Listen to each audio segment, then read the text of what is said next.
Hi, my name is Erin Schwartzenfeld. I am an IRR teacher at Centennial High School, and this is my teacher feature.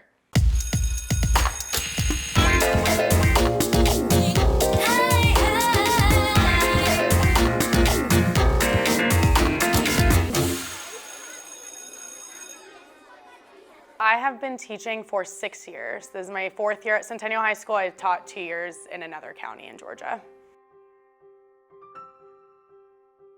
One of my hidden talents is I actually play tennis in my free time. I started when I was little and kind of lost touch with it and came back and started playing during COVID with some of my friends, and I've actually made a lot of improvements since, so it's something that I enjoy a lot.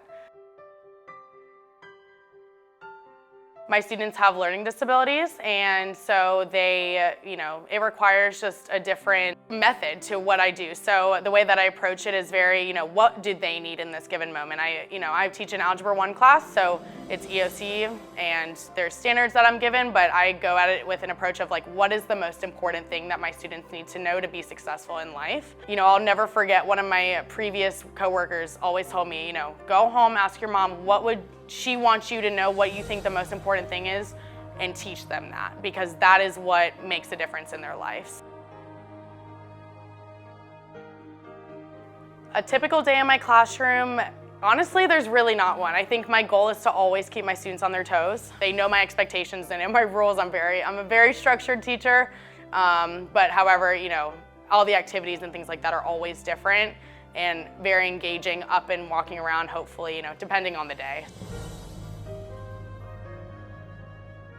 3 words that describe me as a teacher would be very passionate, very energetic, and caring. I would say I'm a very caring teacher as well.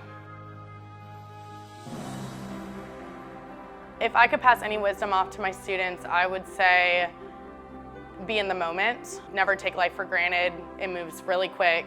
The relationships that you build at Centennial High School are ones that you'll never forget. It was when I worked at my other school, but it's just something that I'll never forget. It made me the teacher that I am. So in this county, they had to pass a writing test, and I taught students who have autism. So I was in a self-contained autism class. My students in that class had to take it. It was something that, the cards are stacked against them. They probably are not going to have the knowledge to be able to write and pass this test. Well, one of my students actually did. And he was the only student in that program that had passed in the amount of time that that program has been, at that school. It was wonderful. It was very cool. Such a rewarding experience.